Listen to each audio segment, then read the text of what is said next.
Comically choked to death.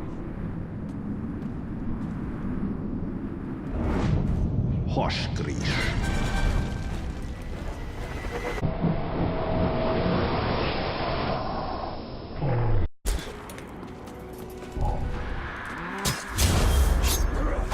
First we fight, then we feast!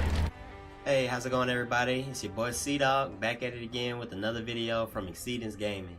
Today guys, we're going to be looking at Middle-earth: Shadow of War. This game released this Tuesday, October 10th, and I've been really excited for this one for a while. It's probably one of my most anticipated games of the year. I did a playthrough of the beginning of the story on the first one, Middle-earth: Shadow of Mordor, which was really good. If you didn't get a chance to check it out, it's definitely worth checking out. I know for a fact that it's on sale right now, especially that this one is out, and it's a really cool storyline, something that I really don't want you guys to sleep on. So we're going to take a look at some of the gameplay, some of the new additions that they added to the game since the last one, you know, some of the equipment and abilities, and also the new Nemesis and Betrayal system. So we got a lot to look at. I spent a little bit of time on this one the past couple of days just to get more familiar with it so that I could give you guys a good gameplay and a good solid review. So it should be pretty good. Guys, if you're brand new, hit that subscribe button to stay up to date with everything going on with Exceedance. And if you're back again, please hit that like button and share this video if you can. I really appreciate you guys' support. And without further ado, let's get into it. Okay, so I have been streaming a little bit of the gameplay that I've been doing over the past couple of days, just so I can have something, you know, kind of prepared. Not really a super solid gameplay. They did change a few of the mechanics, so I was kind of, you know, a little bit rusty, I have to admit. But the storyline picks up exactly where the last one left off. So it's really cool. Cinematics, really amazing. Like I did mention, I played about the first hour or so of Shadow of Mordor on my channel earlier this year, because I wanted you guys to kind of, you know, get a feel for the story. How does it work, and you know, the different characters and some of the cool elements. They even, you know, they started off almost exactly like the last one. They get you up to speed on how his family was murdered and how he connected with the Wraith, who is this guy here. He's like the ring, the crafter of the original ring. It's set in the same universe as Lord of the Rings, so I know that probably deters some people because, you know, it's Lord of the Rings. You know, so many different regions to know and so many different characters that it gets kind of confusing at times. I gotta admit, I'm not the greatest Lord of the Rings fan, or, you know, the greatest on Lord of the Rings knowledge. So it's even some stuff that's hard for me to understand. But besides that, you know, I really enjoyed the Lord of the Rings movies. You know, the battles, you know, the sword fighting, the kind of like the knights versus the evil orcs. You know, that all that stuff's awesome to me. They brought everything back in, you know, the best way they possibly could. Introduced new villains, some that we have to tackle. I don't want to spoil too much of the story because it's really intriguing. Like I mentioned, there is a new ring, so the prologue actually begins with them. Our main hero's name is Talion, crafting the ring, like you can see here, crafting a new ring to take on the evil General Sauron, basically like the you know, like the Voldemort of Lord of the Rings. So it's, like I said, it's so much in this universe, and like the cinematics are amazing. Like everything, you know, from top to bottom has been polished. The gameplay mechanics, which I'll talk about a little bit later, have been revamped. And also the Nemesis system that involves you attacking, you know, different captains within the game, within the you know, the evil army, to kind of, you know, take down the ranks and kind of break down the whole organization, if you will. So it's really amazing. I like everything that they did. Like when I first jumped into it, I put the difficulty on the hardest difficulty available. and it's challenging, it's tough, but I really enjoy the grind. I really like, just, finding my way through the world and just, doing what I can to, beat the game. There is a grind to it. Yeah, there's so much to the story that I could talk about, so I don't want to spend too much time on the story. But yeah, definitely check out my other video if you didn't get a chance to. I'll definitely put a link for it in the description for this video, because it's very important to basically understand the motive of our main character. His whole family was murdered, and he basically gets reminded of that with the new villain that you see here. I believe her name is Shelob. Basically, she's like a giant spider that can take the form of a woman, almost like was it I forget the creature's name from Beowulf. You guys have to remind me in the comments. But yeah, it's so much to love here for sci-fi and fantasy people. Just an amazing masterpiece. Just a awesome continuation of the Lord of the Rings world, and just nonstop action throughout. So definitely worth checking out for the story, if nothing else. Okay, so we talked about the story, so it's definitely time to get into some of the gameplay elements, some of the cool stuff that, I can really show you guys how awesome this game is. Starting off, here's our main character. They brought back the tower system that they had on the older one, which is basically like the synchronization or eagle points that they had in Assassin's Creed, where you go to the top of the tower, you kind of analyze the surrounding area, you can find all the different collectibles and items, and basically the side quests and everything that help you level up. Taking a quick look at the map here. This is the map on the zoomed out scale. So there's a lot here. I started in this area here where we met basically our allies. We have the general. I can actually scan the details of our allies in that area. Captain Baranor, cool characters. The captains, Captain Idril. So these guys are really important to the story. I almost think that there's a type of system where you can send your allies out on missions. Like if you've ever played Assassin's Creed Brotherhood, you might know a little bit of what I'm talking about. The Assassin's Creed games have really done a lot of things, with having allies and sending out like your assassins or your teammates to kind of gain resources and help you build up your army as a whole. So this is our first set of allies. Judging from like the cover art and everything, I think there are like a set of orcs that may have converted to the good side, who we'll be fighting with later. I think I read something saying that I had to at least make it to Act 2 before I can actually send my allies out on missions. But here's the map zoomed in closer, so you can see I have like my different collectibles and everything that I can tackle. Also, the captain system is back, of course. I can mark my targets on the skulls whenever I see them. A lot of these guys I have right now are unknown, so they have the same interrogation system in place. Same system is here from the older one, where you basically gain intel on the different enemies who you want to attack. Here's one that I already have detailed out. Orgu, One Eye, so I can learn his weaknesses.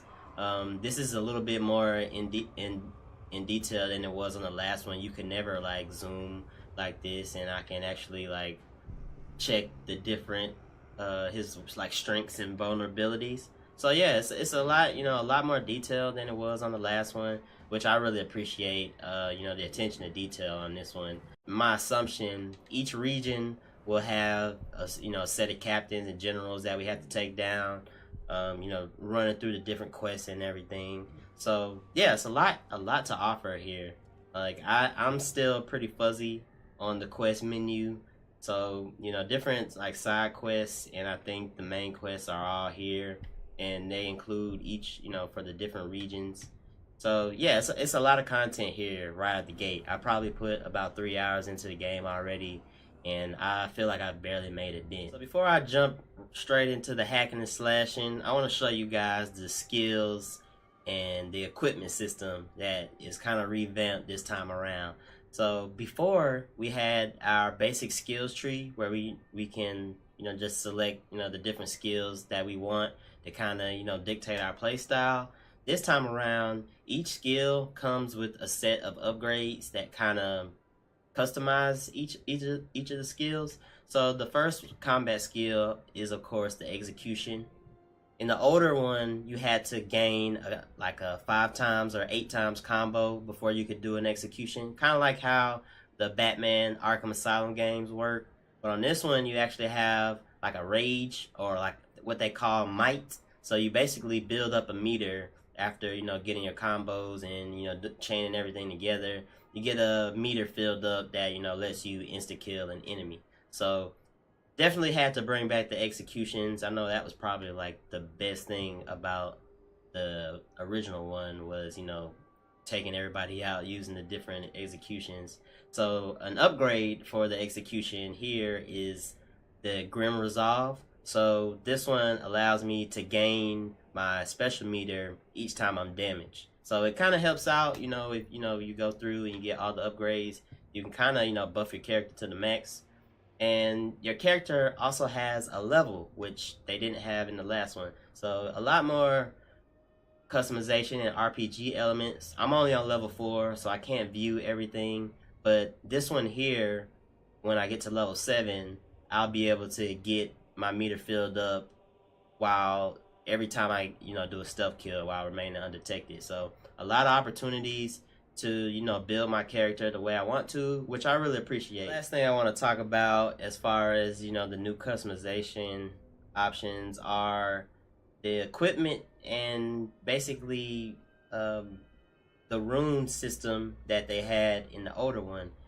In the older one, you could attach like a rune or like a special ability to your sword, your dagger, or your bow. But you kept the same bow throughout the game. It was just a modified bow that it would do certain things depending on what rune you had activated. But now they even have the ability to change our gear, so we can change armor and also kind of like our stealth cloak. Being able to stream and record YouTube videos and talk about the differences between the different approaches, I feel like that's a really good opportunity, and I'm really glad that they were able to include that. So yeah, definitely a lot to offer as far as customization and abilities. I'll definitely be streaming this. I really want to show you guys the ally system, which I don't even have unlocked yet. So I'll try to tackle a mission here, and we'll look at it together, and we'll go ahead and wrap this video up. I'll talk you guys head off about this game enough, and it's time to see some action. Alright, so here's a guy that we'll steal his health. They killed our snitch, the guys with the green icon. They're the ones who give us a chance to, learn the weaknesses about our captains. He dropped a gem that I can pick up and add to my weapon, and it looks like the other enemies can take poison damage too. See, now I'm poisoned, so my health drains slowly. Like they've added a lot more elements to make this game challenging. And like I said, I put it on the toughest difficulty, so I'm definitely gonna have a hard time with this one. I'll be streaming this one for sure. So if you want to see some more gameplay, definitely pop in to my stream, Online Vendettas, so I can enter another player's world and hunt their killer. So each time you get killed by one of the captains, they remember it. And when you meet them again, they'll actually talk about the last time when they killed you. So yes, it's definitely cool to like avenge other people's death, and just basically just make a fun little kind of like role play thing out of it. I always thought that was pretty cool about the older one. So that's back, and yeah, it's it's even better than before, because now they give you a chance to earn loot and different equipment, so I can build my character up. So it gives you more of an incentive to do the online and vendettas and attack people's killers, avenge their deaths basically. So I'm actually gonna go ahead and do the online vendetta since I'm right here. So one of another player somewhere, it's not necessarily your friends, it can be anyone who plays this game. So I gotta avenge this guy by killing Tourhorn Fast Feet, and I get 50 points, number of kills too. So yeah, let's jump into it. See if we can knock this guy out. All right, so we made it into the other player's world, and now our mission begins with us needing to detonate the grog stacks. So it's like their form of alcohol. They have this awesome ability where you can like double jump now. I think that is so amazing. I'll detonate the grog stacks. Detonate the grog stacks so I can... Yeah, like that is so awesome. So instead of actually doing the kill from the edge himself, the Wraith guy comes apart from him and does it for him. The game is like so nicely done. Like everything is so cinematic. These two guys want the business.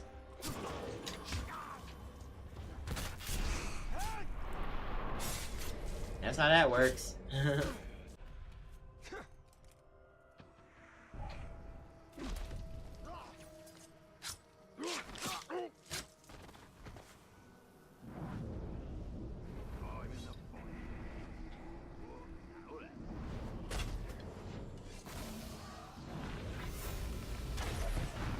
Okay, so we destroyed the grog, and Tourhorn Fast Feet, the Dark Assassin, has arrived.